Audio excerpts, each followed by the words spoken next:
जितना अब तक पढ़ा उससे आगे का देखिए। जैसे अभी तक हमने क्या जाना, अभी तक हमने ये जाना है कि जो सेंटेंस, जो टेंस है उसको, जो समय है उसको 3 भागों में डिवाइड किया था हमने। एक था प्रेजेंट हमारा, एक था पास्ट और एक था फ्यूचर, ऐसे तो बांटा था। उसके बाद हमने इनको 4 में डिवाइड किया, हर एक को 4 में डिवाइड कर दिया। वो 4 कौन कौन से रूप हैं इन चारों के, वो लिख देती हूँ मैं। इंडेफिनिट, कॉन्टीन्यूअस, परफेक्ट और परफेक्ट कॉन्टीन्यूअस।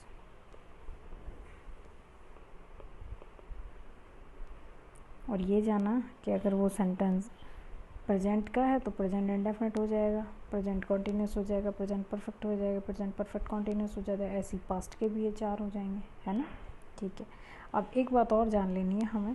जैसे जब भी हम कोई बात करते हैं तो वो 4 तरीके से बात कर सकते हैं, 4 तरीके से। वो कैसे, यानी कि इनके भी आगे जो डिवीज़न है, इनके भी आगे 4 तरह के सेंटेंस इसमें भी हो सकते हैं।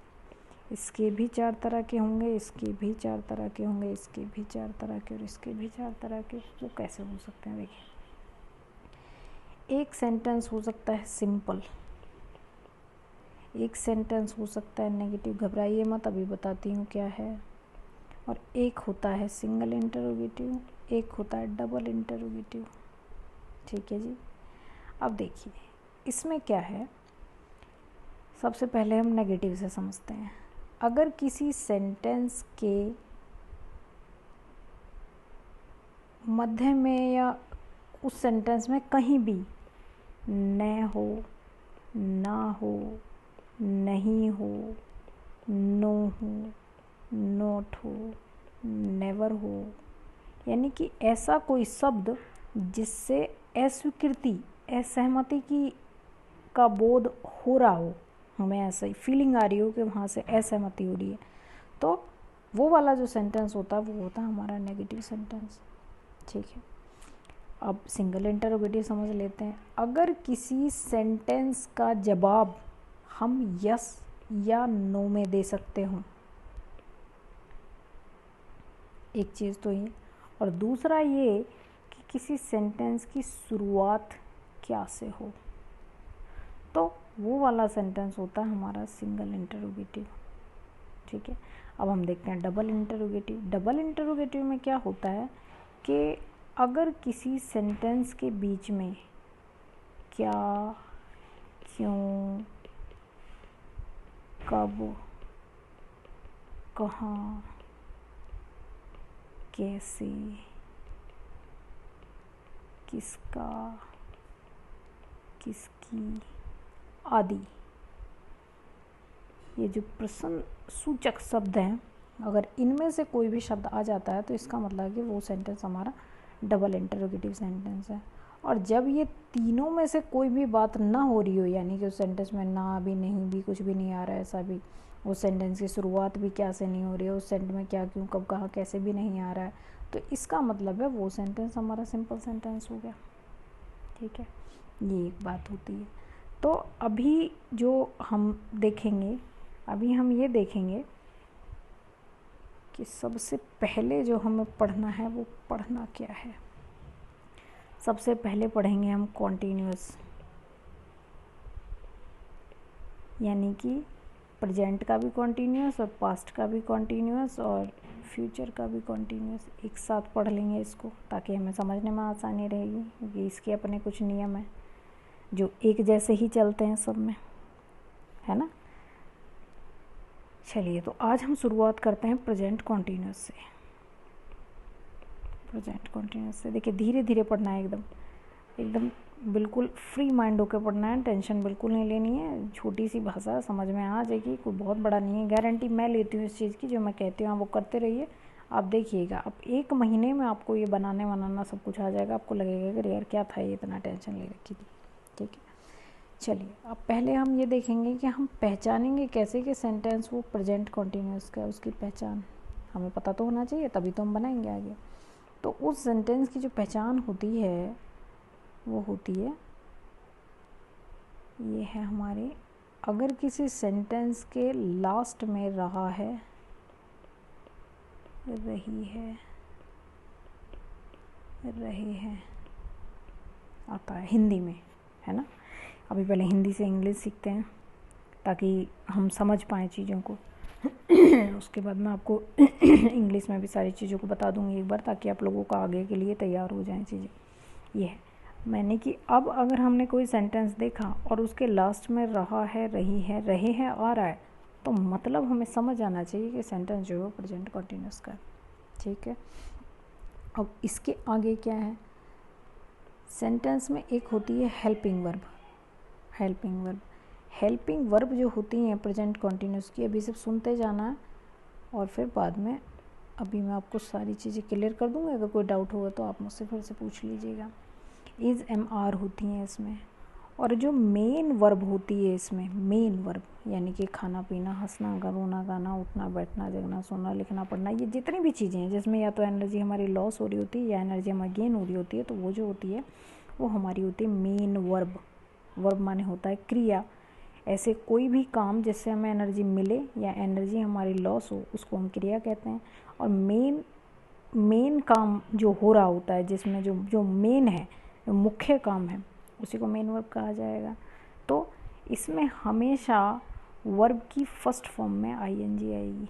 अभी देखिए समझते हैं अभी इन चीज़ों को कैसे होता है। देखिए साहब, जब भी हम कोई सेंटेंस लिखते हैं ना, चलिए मैं थोड़ा इसको आगे कर लेती हूँ। जैसे जब भी मैंने कोई सेंटेंस लिखा, मैंने लिखा रहीम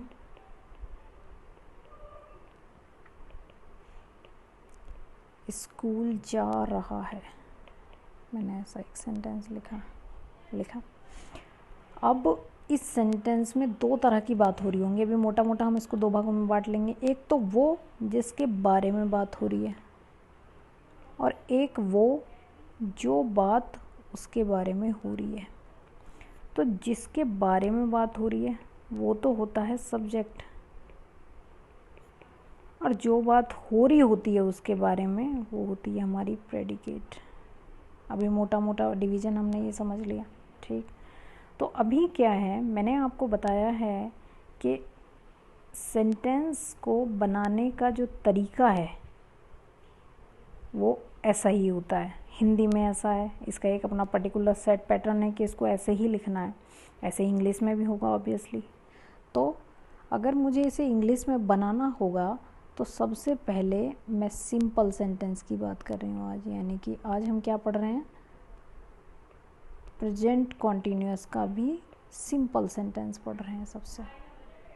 ठीक है, सिंपल में हम कैसे बनाएंगे, सबसे पहले लिखते हैं सब्जेक्ट, यानी कि जिसके बारे में बात हो रही होती है।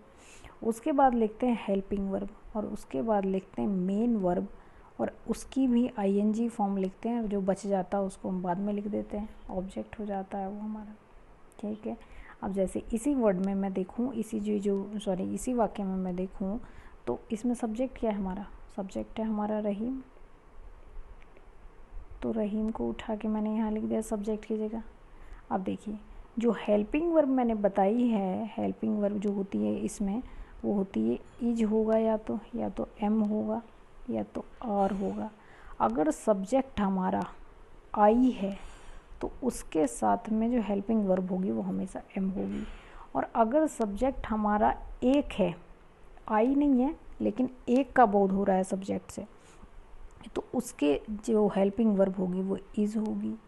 और अगर सब्जेक्ट हमारा एक से ज़्यादा है, यानी कि अगर मैंने ये लिखा है रहीम स्कूल जा रहा है, तो ये कि अगर मैं लिखती बच्चे स्कूल जा रहे हैं तो वो एक से ज़्यादा होता, तो उसके साथ लगाते हैं हम आर, यानी कि सिंगुलर के साथ में सिंगुलर सब्जेक्ट अगर है, एक वचन है सब्जेक्ट, तो उसके साथ में इज़, और अगर प्लूरल है तो उसके साथ में आर लगाएंगे।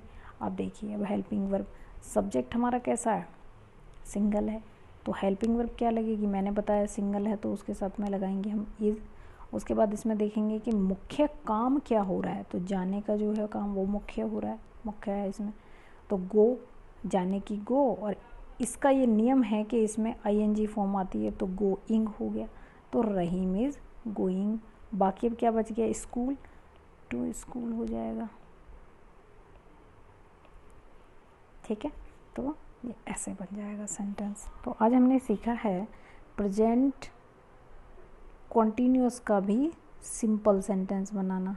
तो अभी आपको क्या करना है, आपके पास जो भी कोई भी ग्रामर की किताब हो उसमें से प्रेजेंट कॉन्टीन्यूअस के जितने भी सिंपल सेंटेंस होंगे आप उन सबको बना लीजिएगा। और अगर कोई प्रॉब्लम आती है तो आप मुझसे पूछिएगा, फिर मैं बताती हूँ। आप टेलीग्राम ग्रुप पे ही मुझे बताइएगा।